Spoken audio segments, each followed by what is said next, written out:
చంద్రబాబు నాయుడును చేశారన్నది ప్రస్ఫుటంగా కనిపిస్తా ఉన్నా కూడా చంద్రబాబు నాయుడును రివర్స్ సుప్రీంకోర్టు తిడతా ఉన్నా ఆక్షేపిస్తా ఉన్నా కూడా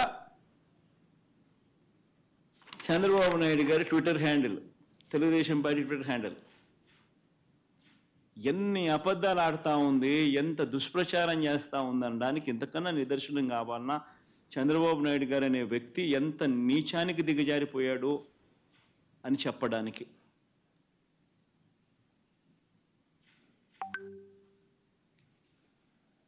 తిరుమల లడ్డు కల్తీపై సుప్రీంకోర్టు సీరియస్ అంట, మీ పాపం పండింది జగన్ అంట.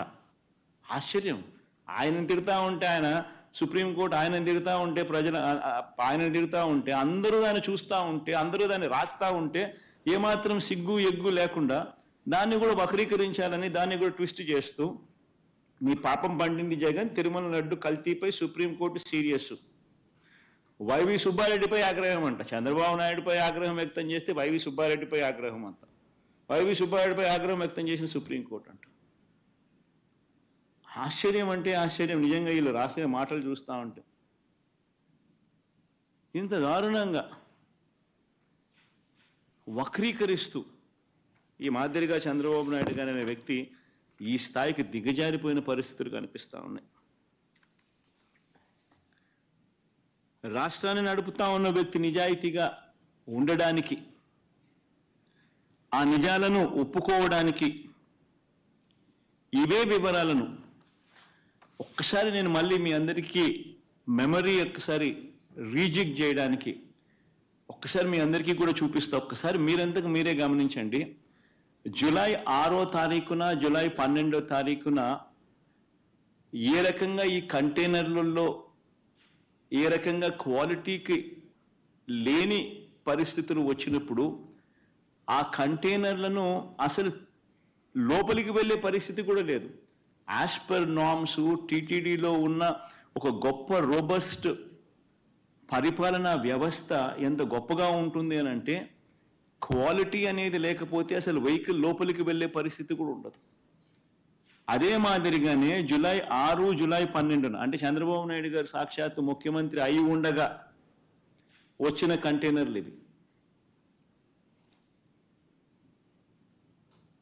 ఆయన ముఖ్యమంత్రిగా అయి ఉండగా, ఆయన వేసిన ఈఓ అధికారిగా ఉండగా ఎంత గొప్పగా తిరుపతిలో వ్యవస్థ ఉంది అని నడిపేదాని కోసం ఇంతకుముందు మా హయాంలో 18 సార్లు ఇదే మాదిరిగానే క్వాలిటీ లేకుండా వస్తే రిజెక్ట్ చేసి పంపించినాం.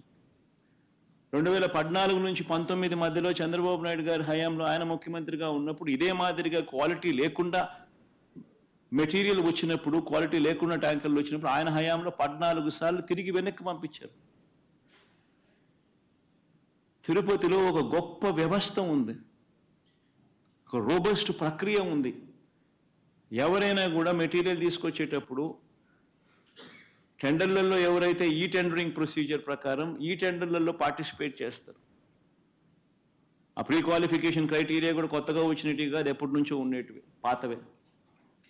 ఆ ప్రకారం ఎవరైనా ఈ టెండర్లలో పార్టిసిపేట్ చేస్తారు. ఈ టెండర్లలో ఎవరికైతే L1 వస్తుందో వాళ్లకు ఆ కాంట్రాక్ట్ అనేది ఇస్తారు. 65% వాళ్ళకి ఇస్తారు, మిగతా వాళ్ళకు మిగతా 35% పంచుతారు అదే రేటుకి.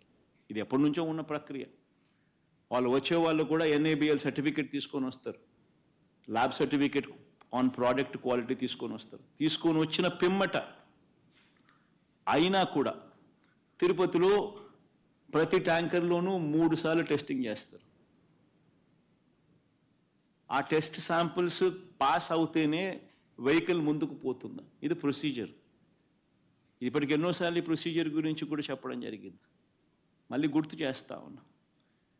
ఆ ప్రొసీజర్ల నేపథ్యంలో జూలై 6, 12వ తారీఖున వచ్చిన మెటీరియల్ తిరుపతిలో వీళ్ళు 3 సార్లు టెస్ట్ చేసి ఆ ట్యాంకర్లను ఏదైతే 3 సార్లు టెస్ట్ చేసిన ప్రక్రియ ఏదైతే చేశారో ఆ ప్రక్రియలో ఈ టెస్ట్లలో అది ఫెయిల్ అయిన పిమ్మట ఆ కంటైనర్లో ఆ ట్యాంకర్ ఫెయిల్ అయితే ఆ ట్యాంకర్లను పక్కన పెట్టి ఆ ట్యాంకర్ ఫెయిల్ అయినటివి లోపలికి పంపించకుండా ఆ ట్యాంకర్లను పక్కకు పెట్టేసేసి ఆ ట్యాంకర్లు అసలు వాడుకలోనే తీసుకుని రాలేదు, వెనక్కి పంపించేశారు ఆ ట్యాంకర్లను.